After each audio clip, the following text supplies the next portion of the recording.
and get going.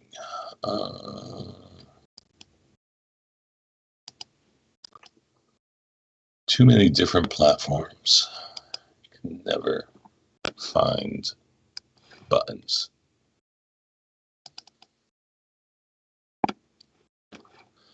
Hopefully you can see my screen with the memo up. You can, but can you make it larger because it's very small print? Oh yeah, thanks. The laptop.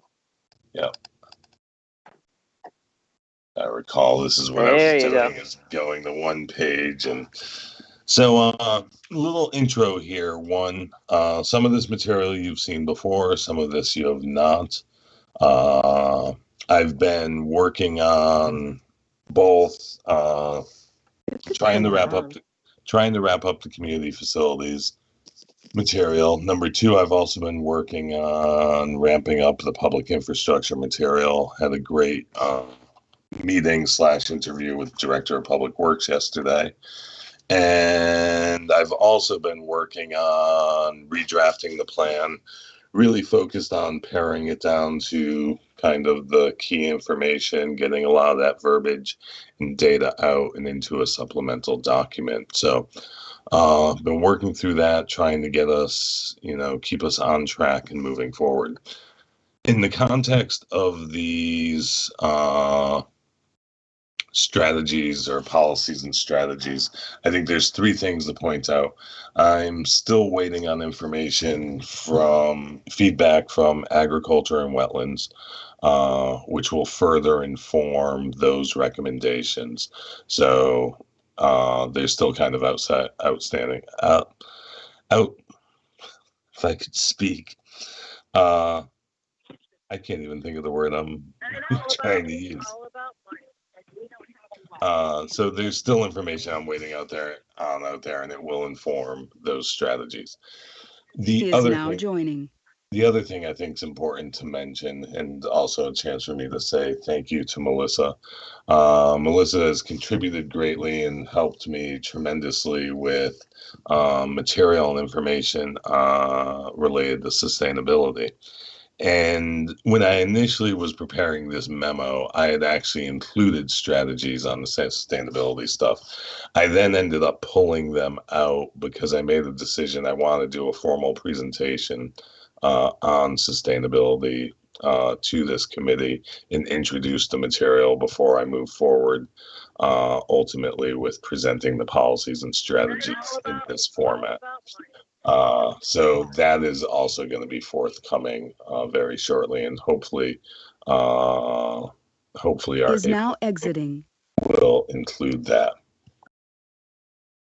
So with that said, as it stands right now, natural resource protection and conservation, the key recommendations are, one, the adoption. So for floodplain regulations is the adoption of the state model floodplain regs, which can and will be wrapped into the zoning reg update, provided it sustains its existence in the POCD.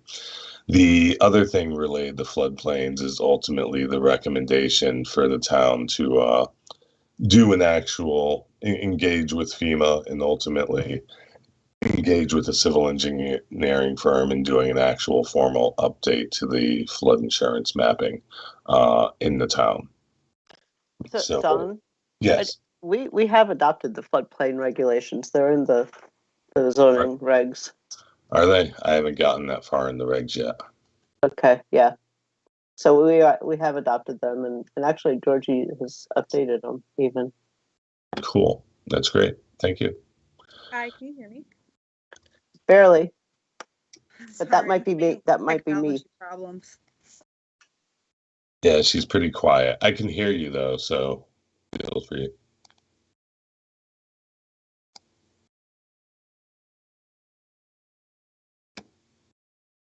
Did you have something to say, Georgie? 1 second. You guys can keep going. I'm just trying to fix my headphones. Oh, I can hear you better now. That's good. Oh, good. Okay, so then on wetlands, and this, from my perspective, is most likely deficient, since ultimately we will be receiving further comments from the Wetlands Commission. Is this better? Yeah. Yes, much better. Perfect, thank you. So, not to go back to what you're talking about of wetlands, but yes, they have finished their goals. I just gotta send it to you and, go over it one last time. Okay, great. I appreciate that. Yeah. So, policy 1 under wetlands is create a more detailed wetlands map that incorporates field data collected since '74. We discussed this previously. This is ultimately the utilizing, all of the engineered plans that the town has received to ultimately update a GIS base layer or map layer for the wetlands to provide more accurate data. As most of us should know, some of us may not know, the current wetlands mapping is based on the USDA soils map, and the accuracies aren't necessarily the greatest. The next recommendation, or the second recommendation related to wetlands, is a ranking of wetlands value. And this is, so the rank value of these wetlands could be established utilizing the 13 functional values established by the state. Many communities have done this to provide for kind of better guidance on the front end as to how wetlands are ultimately valued within the community and so forth. And I know, and Lori, I don't know if things changed, but when I was in East Windsor, their commission was had pretty differing opinions in the sense of when things were viewed as kind of high value wetlands with habitat and other values, they were very protective of them. And when they were very low value wetlands that had basically been created by, road runoff and weren't serving much of a purpose, they were much more flexible as to how they were dealt with. So I think the ranking systems ultimately has a value. Yeah, I concur with that. And I'm don't have a good grasp yet on your wetlands commission in Enfield. That's pretty much in lines with what they came up with, anyways. The wetlands map amendment was talked about during the meeting for the POCD that they wanted to continue to receive them through site plans as they came along. And then the new mapping update, as well as they had 2 new ones though. One would be to establish a wetlands restoration plan or creation plan to create some kind of guidebook to assist developers for like restoration of wetlands and more education. I guess for the POCD, they really want to reach out more with like public education because and I can email this too, so you have it. But yeah, restoration and creation plan, and they have like I drafted kind of like a sample implementation strategy for them, where it says something along the lines of the town of Enfield should create a local guidebook based off of wetlands data, resources available, and state resources to assist developers and property owners for wetlands creation, restoration, or mitigation procedures, and perhaps hiring outside professionals may help in creating such guidebook. And this would benefit the wetland areas in the town of Enfield. That's awesome. Yeah. And they had one more. This was the second one, is to educate residents about the importance of wetland areas / raise awareness of the importance of wetlands. And then they have a couple of different forms that kind of follow under this topic. Creating a wetlands resource pamphlet to assist developers and public members in Enfield in order to enhance, protect, and restore wetlands within Enfield. This will help maximize economic and ecological benefits for the Enfield community. So like as people come into our office, they would be able to take a educational brochure with them and would just be like, why, like, does my activity need a permit? How do I know if I need a permit? What is regulated in Enfield and so forth? Basically streamlining the application process for them. That'd be awesome. Yeah. Great. And then they I have a question. yeah.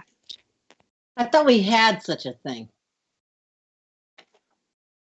In what terms? Like an educational resource? A pamphlet on this kind of stuff. I know I've seen them in the past. I've seen them over in building. I've actually seen them on the desk in our office. Well, we don't have any in the planning office, and we don't have any on file.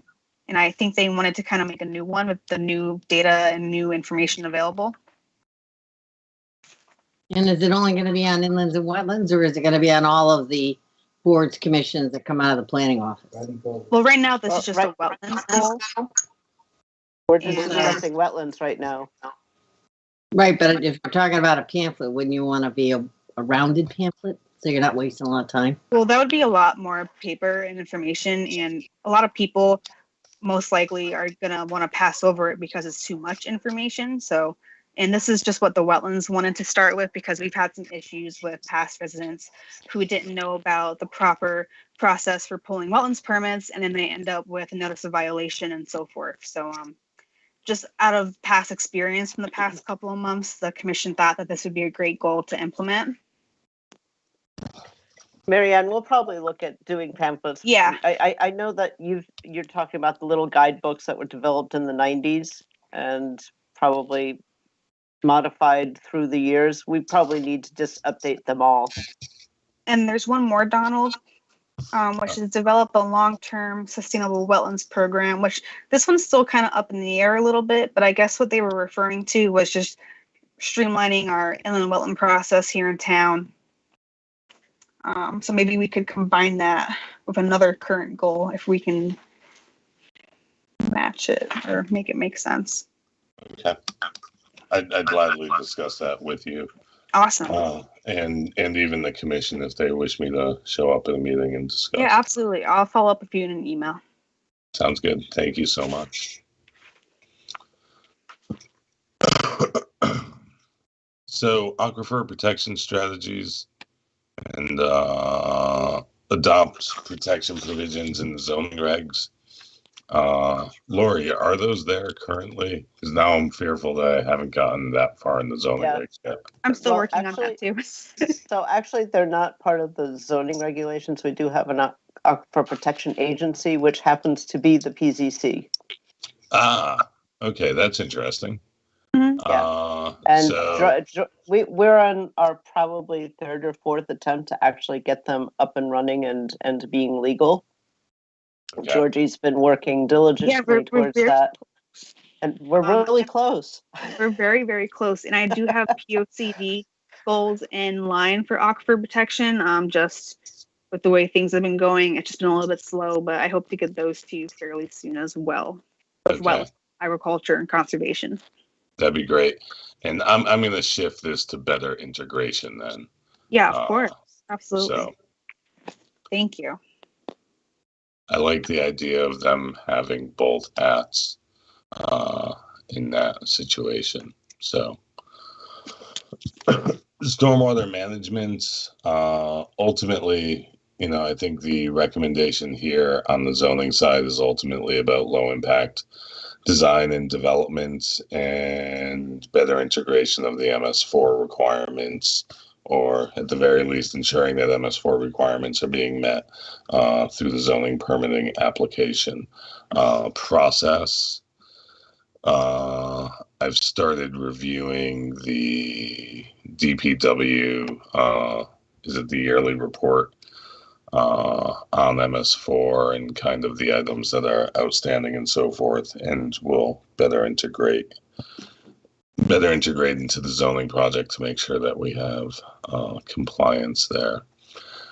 For me, from the zoning standpoint, I also think it's not just simply about MS4. While that's the important outcome and so forth, it's really about better integration of LID practices into the zoning, moving away from kind of the conventional site design, site development standards. So, and I believe I've already done some of that with the zoning work, as I believe the last chapter presentation was on site development standards. So, yeah, I agree. That's really important that we get that in there. Yep. So then, development in sensitive areas. In some ways, this falls maybe more into public education and so forth. But this idea of raising awareness around, sensitive areas and so forth, and protections whenever possible. So recommendations related to holding workshops on stormwater requirements with developers and contractors, exploring more effective erosion and sedimentation controls, and we'll be looking at those from a regulatory perspective also. Additional efforts to inform property owners who have wetlands when a permit's required.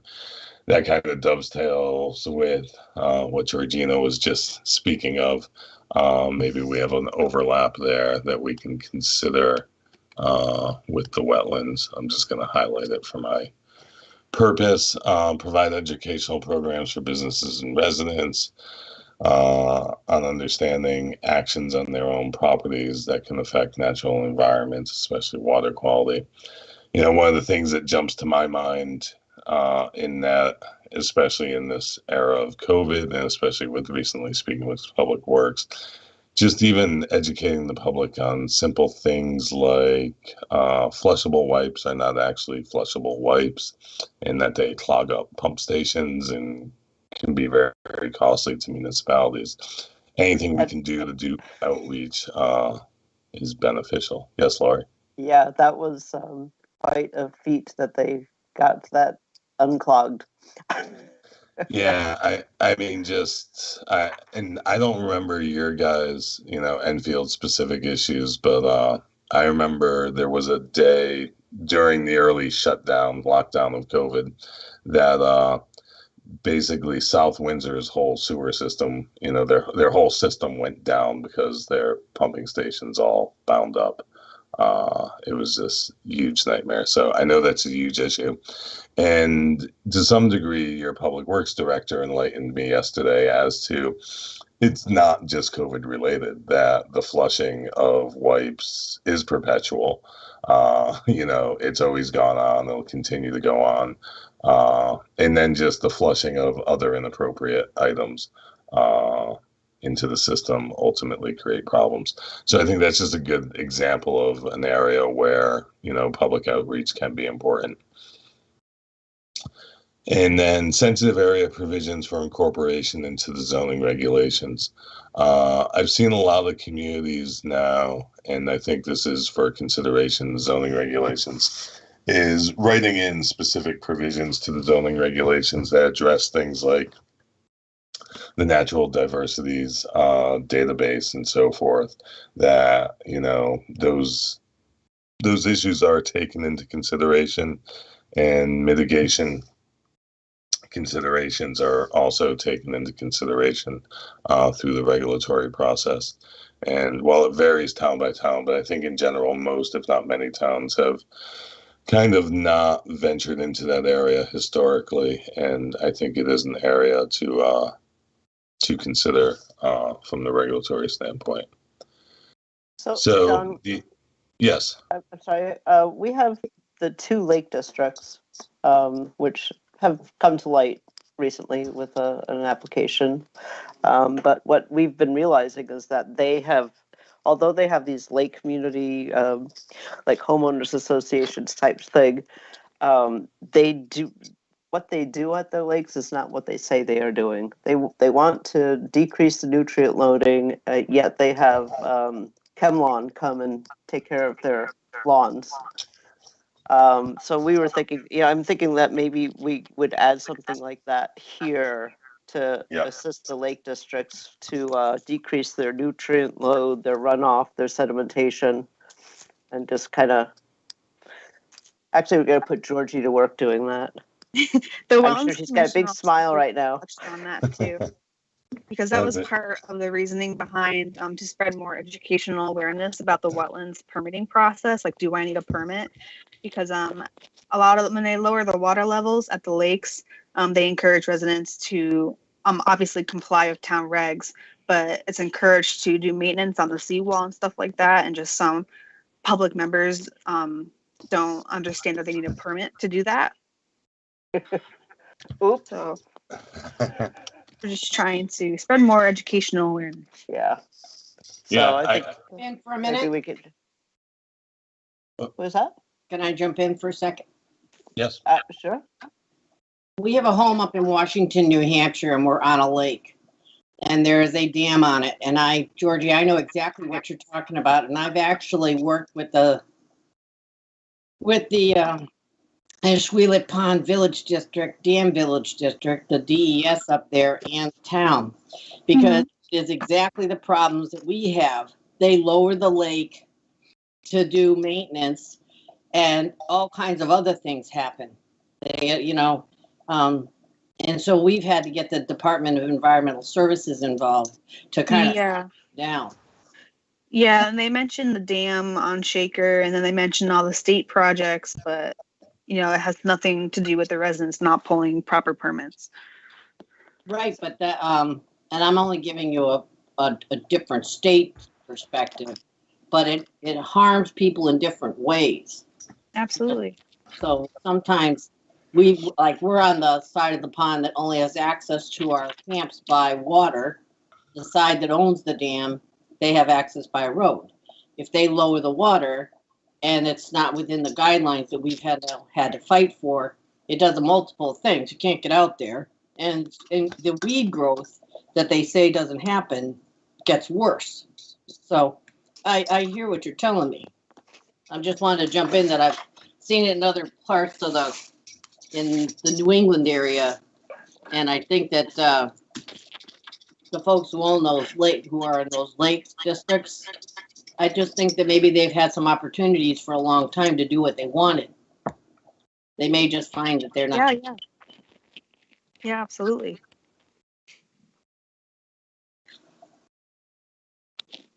Great. We'll definitely include some language and recommendations here related to the lake areas. And I live near Lake Poketipog in East Hampton, and I'm very familiar with the challenges of those lakes. So climate change, these have stayed the same since the last time you saw them. They're pretty basic. As I said at the beginning of this, thanks to Melissa, she's provided me with much more detailed and more substantive information related to this. So you guys will be getting a presentation. I'm planning on the April meeting, specifically related to kind of sustainability and climate change related issues, and a broader range of policies and strategy recommendations. So, Melissa, do you want to add anything at this point? You're muted. Melissa, you're muted.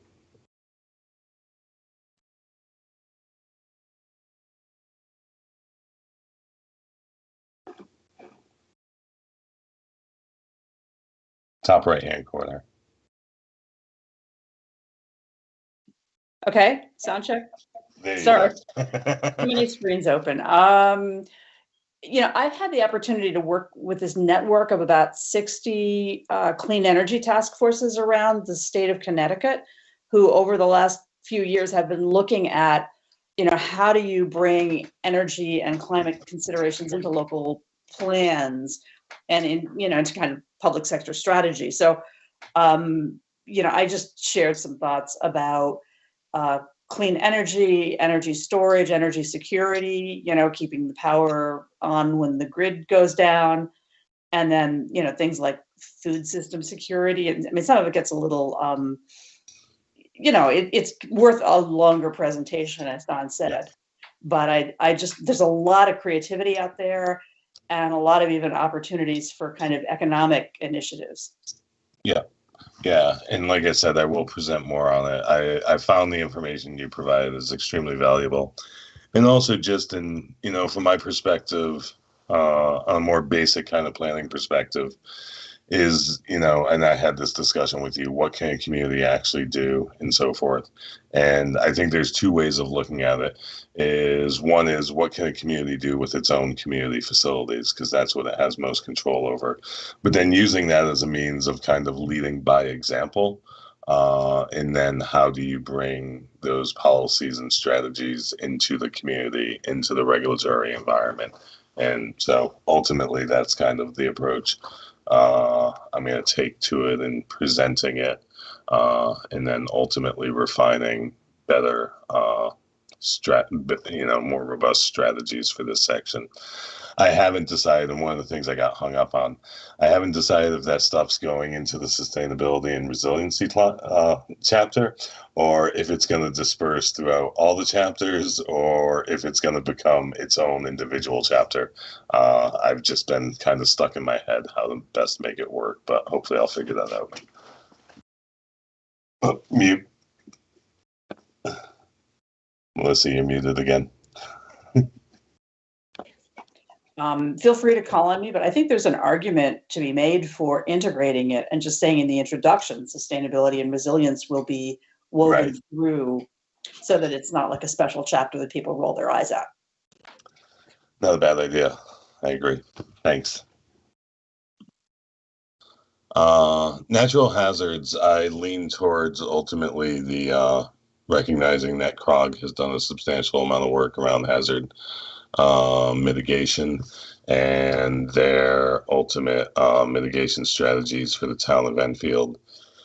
CROG basically has a region-wide strategy, and then they have individual community strategies from this. Lori, so I put in the 11 strategies for Enfield. If you and I, one of these days, could actually meet and kind of run through this as kind of a checklist and figure out what has the town done so far, or what are they working on, that would allow me to add some additional information onto how to prioritize these moving forward. Yeah, okay. And we actually have done a historic resource survey recently, so not with the natural hazards consideration, but we could compare that with that. So yeah, we could do that. Yeah. And I know there's been some work on Sustainable Connecticut and so forth. So there's a long story with that one. I think we started with that story at one point. I think I've forgotten it at this point. So yeah, you'll have to refresh my memory. maybe we'll get Kasha Perciello on that conversation before she leaves. We're registered and I think we're eligible for bronze, just saying. There were a lot of issues. They didn't accept a lot of our action items. Oh. So we're very disheartened. Let's just put it that way. Oh, sorry. Yeah, so sometimes you have to just kind of accept the bruises and move on and try again. So I'm not saying that we're giving up. I'm just saying that they basically just squashed us and said, no, you can't do that. So we were like right there, and we thought we were right there, and they said, nope. So a discussion for another time. Okay, we will have it. So then open space preservation. I know that I've since been informed that there is a list that has been created at some point in time. So this I believe it's outdated. Yeah, so this language will have to be updated to better integrate that and better update that. Georgina? Yes, I'm working on it with the assessor and working on it with conservation as well. One of their goals that they're including, I have a separate list for them as well that I can email you. They have quite a lot of goals, actually, as well as conservation. Okay. I don't have it on me, but I can email you the stuff they've come up with. One would be like increasing the amount of acres of protected open space by like 10 or 15%. They wrote down a percentage. I just don't remember off the top of my head. And let's see, promoting farm-friendly regulations for agriculture. I'm sorry, you're on conservation. Okay. Well, you can get that to me, and we'll better integrate.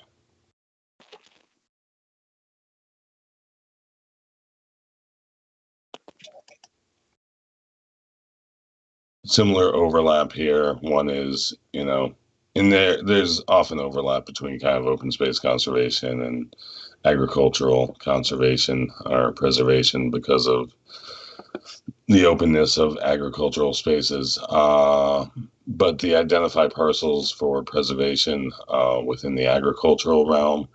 And then also, I think some of our strongest regulatory recommendations have been around, the broadening of uses allowed for agritourism. I can be honest. The Agricultural Commission decided to take out agritourism because when they discussed it, they were talking about how other towns had agritourism and they promoted it, and then they had problems with the public members ruining crops or stealing trees or vineyard berries off the orchards. So they decided to take that out, and they replaced it with promoting more farm-friendly zoning regulations. Okay. Yeah, they're going to discuss it one more time at this upcoming meeting in April. Okay. And I know we don't have currently we do not have agricultural zones. It's just an as of right use in our regulations. Yep. So I think my interpretation of it when they mean promote farm-friendly zoning regulations is to, I guess, streamline more of the agricultural part of the regulations, because currently they're kind of spread out everywhere between residential and industrial. There's not really a solid section on everything agriculture. So it's kind of hard to find this information if you're just a normal everyday member of the public. Okay. Yeah. Yeah, we also have in farming regulations special permits and stuff, and it's just insane to have that. So we definitely need to make them more farm friendly. And actually, some of them are very confusing. Yes, very. I wouldn't mind having a further discussion around agritourism. So while I get or understand those kind of negative stories from elsewhere of things that happened, at the end of the day, it's the individual farm, it's the individual business that gets to make the decision as to how they're going to utilize it, if they're going to engage in, public access and so forth. And I'm not sure the community itself should shut that down or not encourage agritourism. So they have something almost similar, I guess, where I guess they're leaning towards more of an outreach type of thing. I mean, after everything that happened with Public Act 490 and the new assessment, there was a lot of new ideas came to light with the Agricultural Commission. So okay, there's a lot more. I'll have to send we should definitely have a conversation between us. Okay, yeah, I think that'd be worthwhile. So. Okay.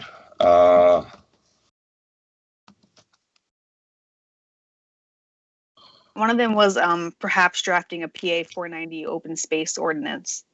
That one's currently in the discussion process. Which I personally am confused about, because that's a tax abatement essentially. Mm-hmm. So, but that's part of the conversation we need to. We're working on it. Okay. So let's discuss farming and agriculture overall.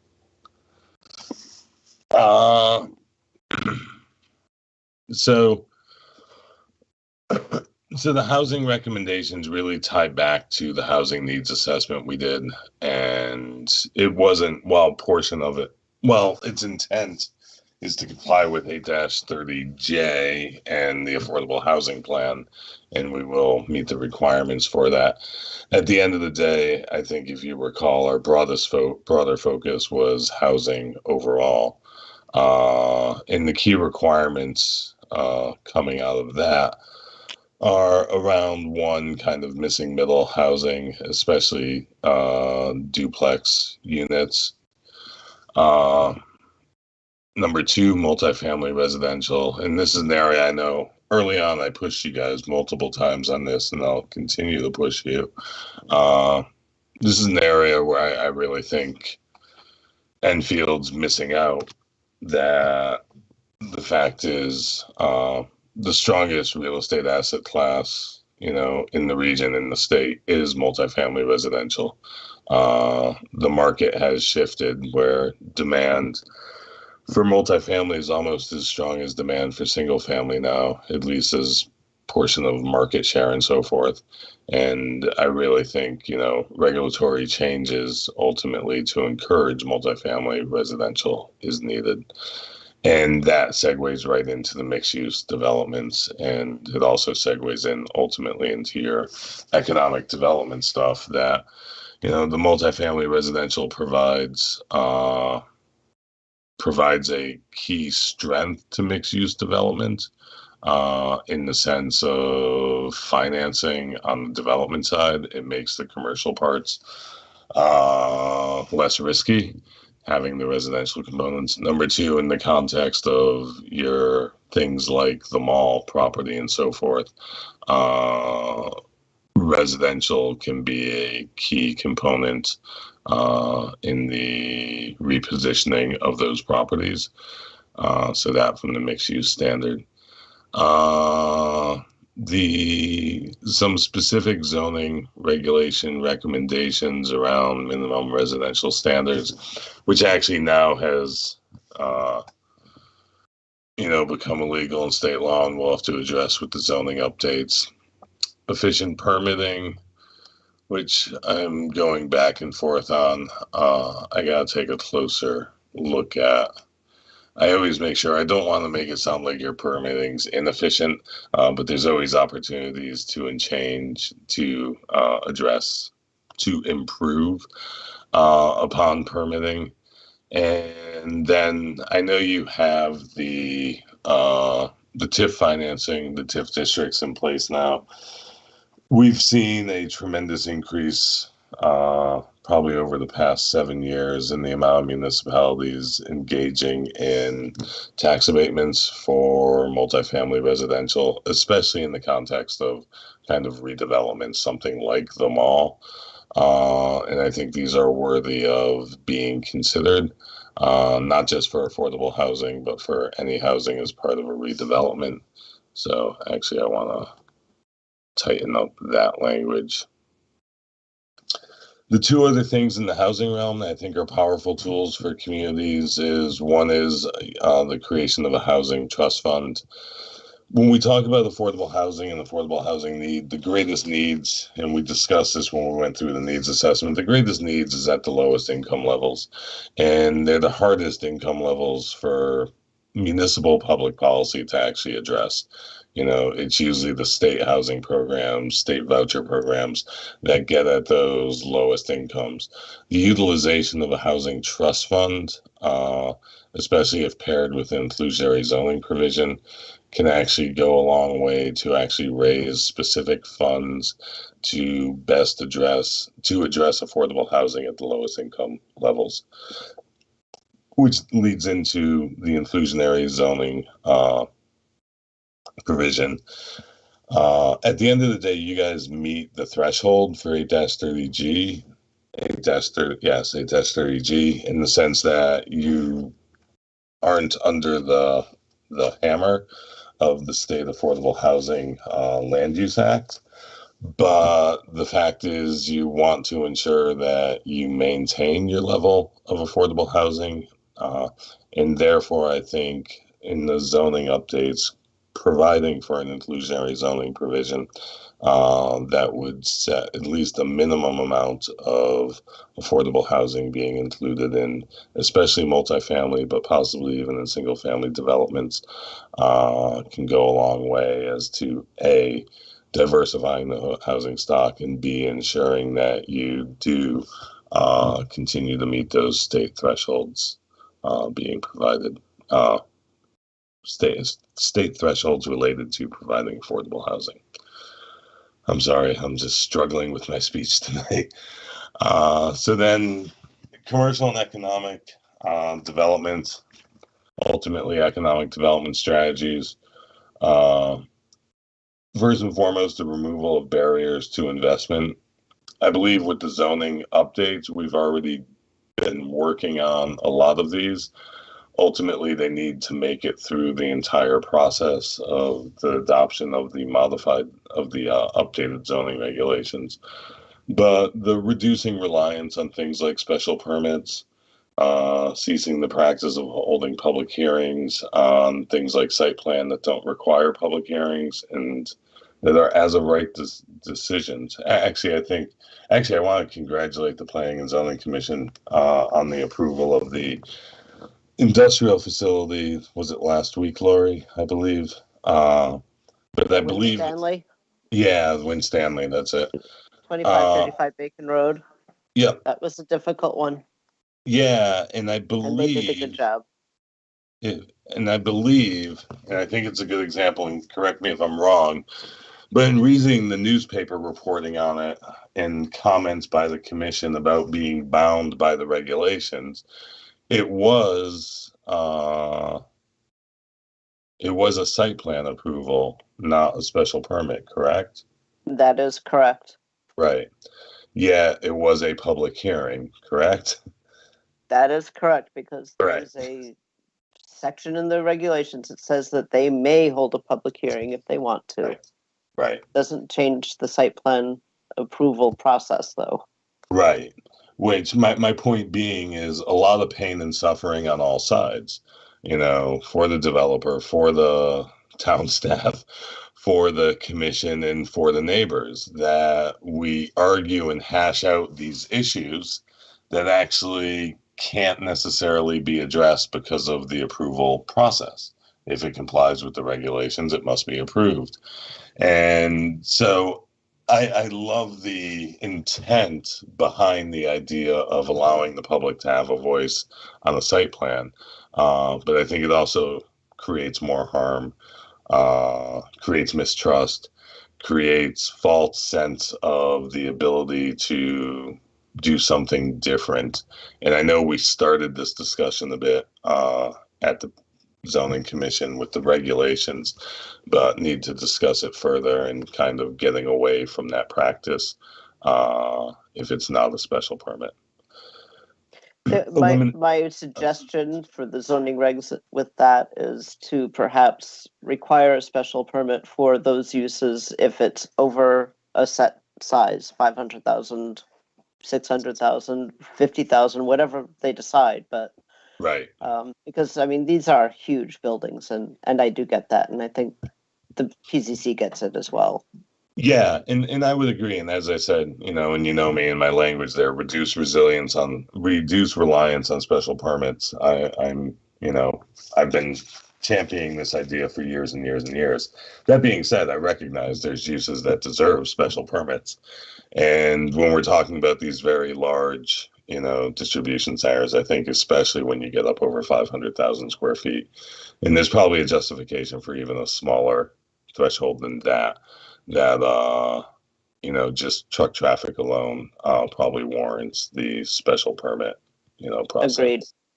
So, no, I agree there, and we can hash out details in the zoning regs. Encourage greater density and diversity in land uses. I think there needs to be, across all land uses, but especially in the residential categories, allowing for greater diversity, allowing for and embracing, mixed-use development, I think is extremely critical. And this, for me, really becomes important from an economic development standpoint in the context of your commercial areas. Whether it be the mall or whether it be Thompsonville, the dealing with older properties that struggle to compete in today's world, Mixed use is a great way to reposition them to compete, and mixed use provides greater diversity and makes the property in some ways more resilient because it's less susceptible to single kind of market issues. Yes, Marianne, I see your hand.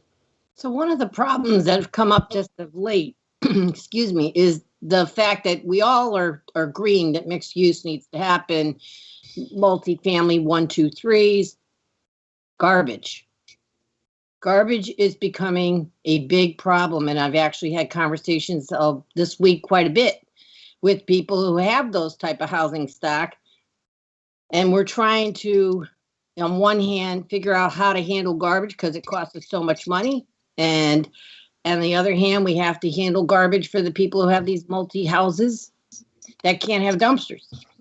I mean, I think sometimes we're no different than the legislature who comes up with bills, thinks they're great ideas, and then implement them, and then we find those other problems. So trash is a huge issue that has to be addressed as we move forward with economic development related to housing and multi-type.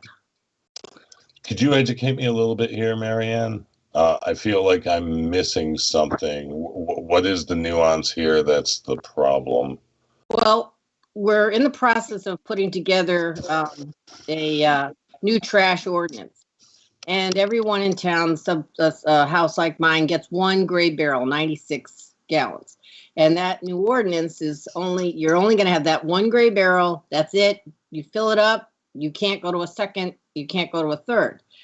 Okay, but they're pushing for more use of recycling. Totally agree, because I can recycle more than I have trash now. And I also agree that we should now go to composting. That's a whole separate subject, different day. But the trash ordinance already written, and they've already started to implement it. But where it has come with a snafu is particularly in the Thompsonville area of multi-housing. You know, you have a 7-apartment house building. Then the property says it's only one parcel. They're getting one garbage can. Well, it's very obvious that's not going to work.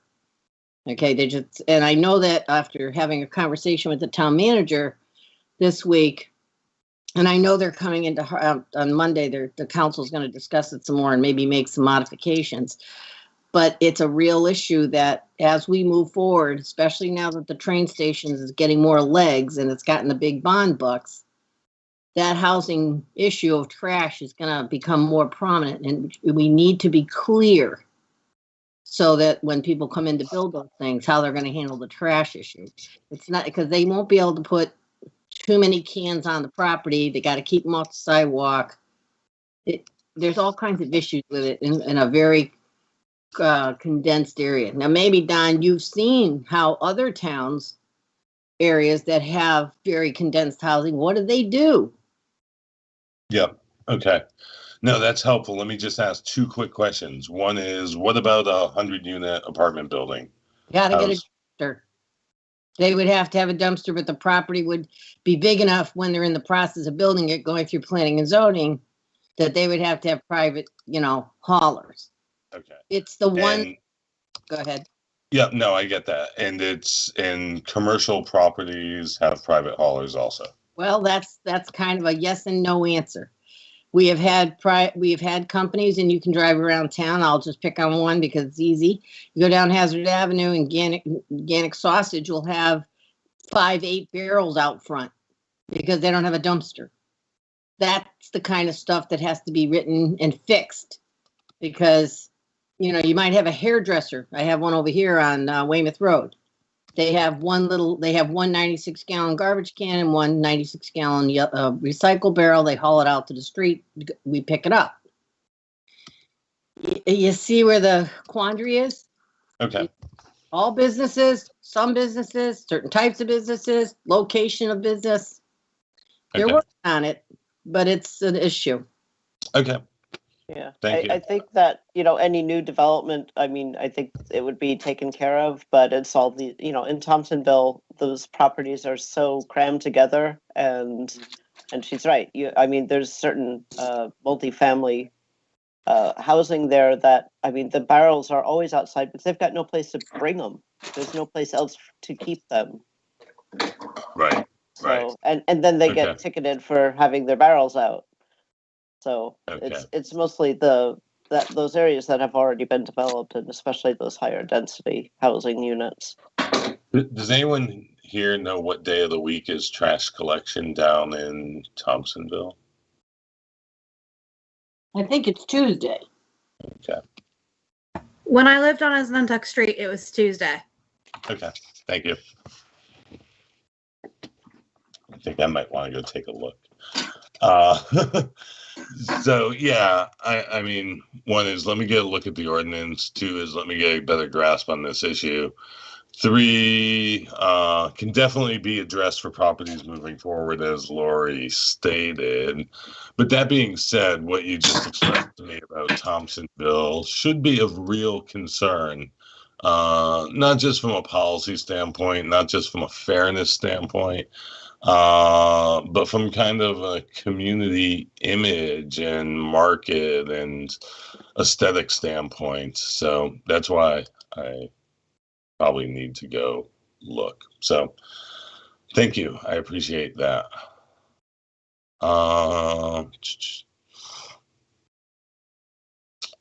Trying to remember what I wrote here.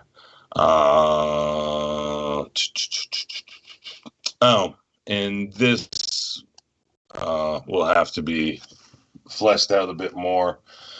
But ultimately, especially for the reuse and redevelopment, and kind of looking at your zoning regs, looking at your zoning map in your various districts, especially in the BR and BL. I'm not sure yet on the industrial park in full or the industrial zone. Maybe the industrial zone, but maybe not the park. I'm not sure. But on your business regional and business local designations, in some ways, these are zones that have a fair number of your properties that have struggled, whether they're commercial or office or retail or office and so forth. And I truly think that a master plan approach as an overlay zone could be a really good vehicle forward to be used for the redevelopment ultimately of properties in those zones. And that could be anything from a Mass Mutual property to a Enfield Square Mall property and so forth. A similar zoning process could be as effective regardless of what the underlying use or property ultimately is. Don, do we have to address anything related to the underlying infrastructure, to Marianne's point about even just the trash pickup, right? All the other infrastructure impacts to these larger buildings, the build outs, the more densely populated areas as we enhance those. Is that something that needs to be addressed in here? Or is that normally through the just like planning and zoning or the site review type processes? Could you flesh out your thoughts there a little bit? I'm not sure. Are you asking specifically to these redevelopment sites, or was that more general overall to the previous discussion? I'm feeling a little confused. My apologies. No, that's fine. It could be both, certainly. Certainly with redevelopment, depending on how you're redeveloping, do you need the improved sewage system, water supply, electrical support, right? All the again, I'll just term it as just basic infrastructure to support whatever you're doing in that community. Again, whether it's the Thompsonville area or these larger build outs like we see on Shaker Road now, right? The impacts of those on the surrounding communities as well as the business district itself. Yeah. So it's kind of a multi-part answer for you, and it's probably going to end up being a non-answer. So my apologies in advance. But in one way to think about it is, can the public infrastructure support the development that's going in? And we can say, is that sewer? Is that electricity? Is that fiber optic cable? Is that road capacity? In most cases, I would say that capacity does exist. That being said, in Enfield, most likely, in most of these commercial areas. The sewer capacity most likely exists in the sense that you guys recently did, upgrades to your treatment facility. That being said, I'm also well aware that you have 16 pump stations that are very old and aged and need updating and stuff. So the capacity's there, but improvements to the system overall are probably still needed. Unless a really direct impact to a specific pump station, typically the private development doesn't have to deal with that maintenance stuff, but it could. So I know this is a long and challenging answer. At the end, yes, to some degree, that underlying infrastructure needs to be addressed, or we at least need to make sure that it's not an impediment. But also in cases, if the demand is really there for the use, for the big development, and there are infrastructure issues standing in the way of it, the private sector may actually be willing to help with it. And then I think ultimately that is part of the tax increment financing districts, at least in those places where you have those districts in place. The fact is those public infrastructure issues can be addressed head on through the TIF process of using future tax value to fund infrastructure improvements today, and so forth. Does that help, Richard, or did I miss your question totally? No, that answers it. I just go back to the big facility that's across from the Enfield Annex, and what impact does that facility, from technology to sewage to water systems, does that play to the neighborhoods in the area, right? And maybe not so much on the eastern side of town, but in the western side, Thompsonville, especially with aged systems, certainly something. And I agree with you. Thompsonville can be addressed through TIF to some extent.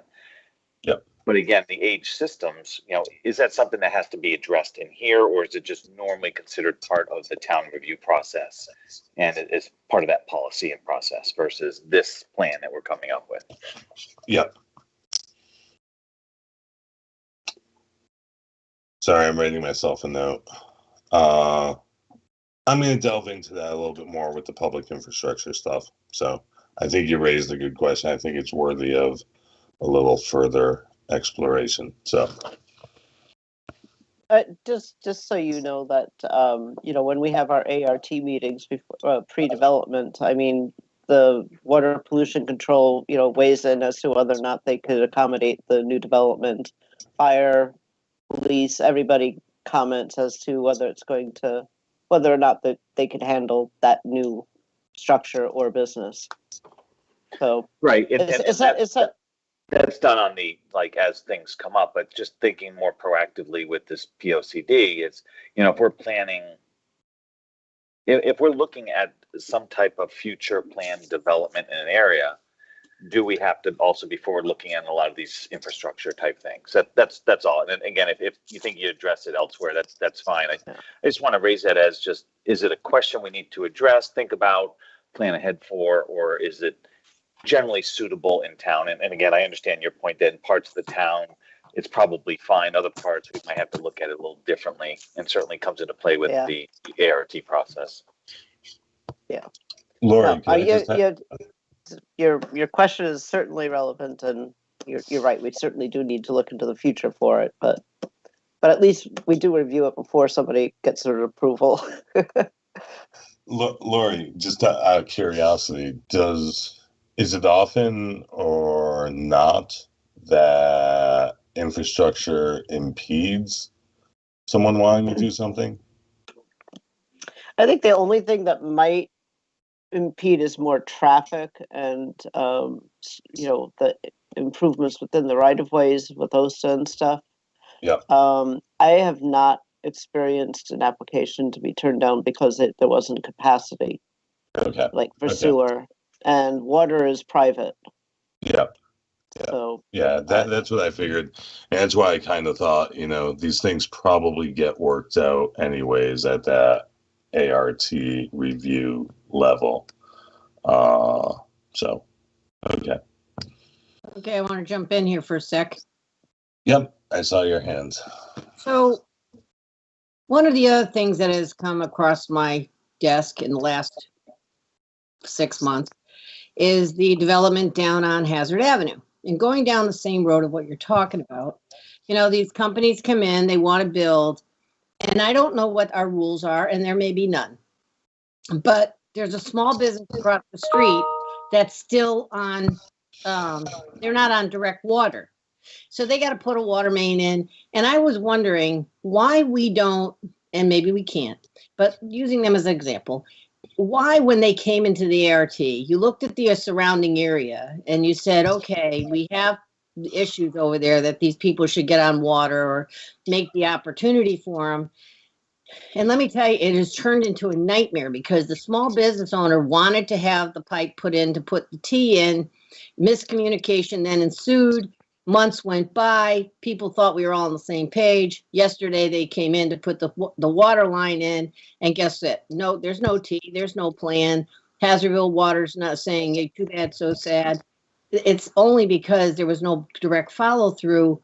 It just seems to me that if Enfield's going to continue its growth pattern, that when opportunities come to move people to the more, I'm just going to use city water as being a more successful avenue, that do we look into it, Lori, or do we just ignore it because it's, you know, it has nothing to do with the existing project?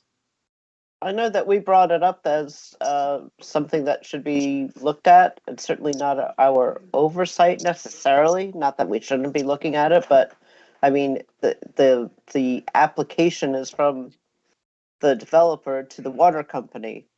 So I mean, we can't make them put that in because we can't require offsite improvements. No, I'm not saying make the new developer do it, but the opportunity to go across the street and say, okay, old building that's been here forever, this is your this is when you should do it.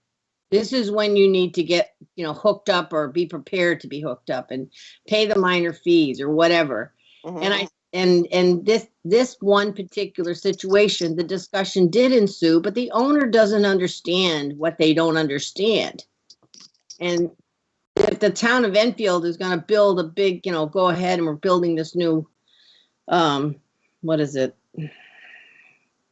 It's not a housing thing. It's for elderly people.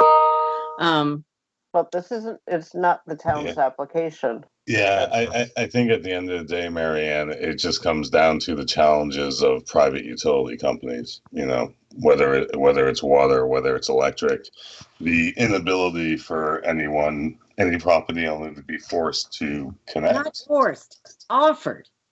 I'm just saying, well, is there any way? She's saying we should have reached out to the neighbor to tell them that a water line might be coming through. I'm just wondering if there's some way that when opportunities come, and again, they could turn their back and say, no, thank you, I'm not paying the 10 grand to do it. But there just seems that and I've watched this one. If I had gotten involved sooner, I would have gotten the documents all written up and everybody would have known what they were doing when they were coming in to put the water line in. But I didn't do that. I'm just saying when the town sees opportunities, it would just seem like maybe we should just share them and let the owner decide or not. The upgrade's going to have to come sooner or later. That's all I'm saying. So while you're digging the hole, maybe you want to do it at once, not twice. It's a wish, not a want. Okay. Or even in that scenario, find some way to have encourage the water company to speak with the surrounding either buildings or houses. Say, hey, we're doing this. Are you interested in? Right. I don't know I just don't understand what control we might have over the utilities, just to force them to ask, but not force anything to happen. Right. You know, one would think that they would deliberately go out on their own to the neighbors to see if they would tie in because it's more money in their pocket to do so. Yeah, and I was hesitant to say anything because I don't know the specifics of this issue. But my gut was telling me, I believe, private water companies do that when they have to do improvements or extensions and so forth, because it is in their best interest to sell more water to cover the cost of that infrastructure improvement. So my gut tells me they do that. Whether or not the property owners pay attention to the mailing they receive with all the other junk mail they get, whether they actually take the call that they may have gotten or so forth, I think those are the variables that are just harder to control for. But my gut tells me, and past experience tells me, the utilities do try and reach out when it's beneficial to them. So.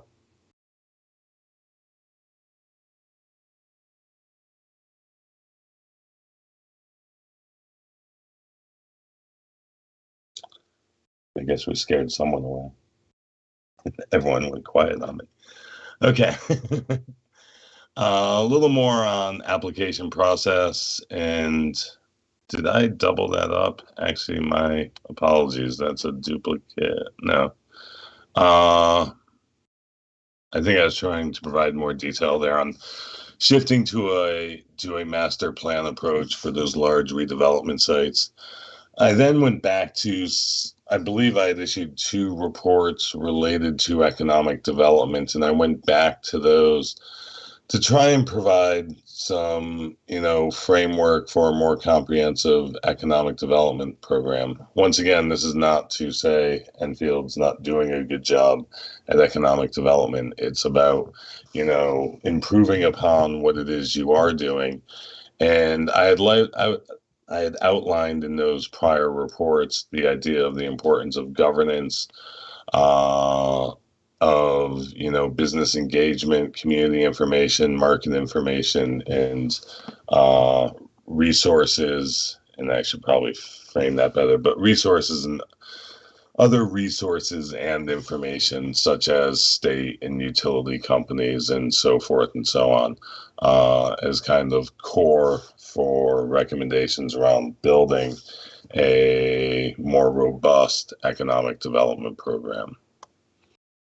So that's where we stand right now. Georgina provided a lot of good heads up on material that'll be coming in shortly. I would urge any of you, if you have further recommendations, if there's stuff here you didn't see and you want to see, to please feel free to email directly to me and or Lori, and we can include it. If there's anything in here that's really offended you and you have issues with, and you want to speak to me about that's fine also. Hopefully I haven't offended you at all. With that said, I think the second agenda item was we're going to be doing a public forum in April to get some much needed public input. I just, this evening before this meeting, framed out kind of just a basic framework or thoughts on the organization of that meeting. But I'd like to hear from you guys, and if you think there's a better way to do it or things that are missed here. But going back to kind of the planning process that we framed in the beginning of where we are, where we want to go, and how we're going to get there, my thought was to frame the meeting around that. A quick introduction to the plan and the planning process, what we've done to date. Quick overview of some of the existing conditions, population data, economic data, housing data, and then an explanation of kind of the next steps in this planning process. That would lead into where do we want to go, a discussion around Enfield and community character, a discussion around a vision for Enfield. We already have material developed from our earlier work on community character and vision, and that could be shared with the intent of receiving further public input into those 2 concepts. And then how are we going to get there? An introduction, an overview of the strategies that we've discussed tonight, and also, because I believe our next committee meeting predates the workshop meeting. Hopefully we could include the sustainability strategies in there and possibly some public infrastructure. We'll just see how time allows. But that's my general feeling. And if we go through each of these themes, then after each of the themes, provide an opportunity for the public to comment and input on their thoughts related to issues and strategies around conservation, around housing, around economic development. Just so everybody knows, this is going to be scheduled for April 28th. It's a Thursday. Oh, what's the date? 28th. You and I discussed that. Yeah, no, that's good. That's really good. I hope it's good. That's so good. Oh my God, that's so funny. I put it on, I know we discussed this, and I put it on the wrong date and then said, oh my God, I've got a conflict. I didn't say anything to you guys because I was going to move the other side of my conflict because I wasn't going to redo this. But if it's the 28th, you just solved my life for me. Yes, I do believe it's in the calendar. We've got the room. I'm just double checking in my own calendar here. 28th. Actually, I don't even have it on here on my own calendar. But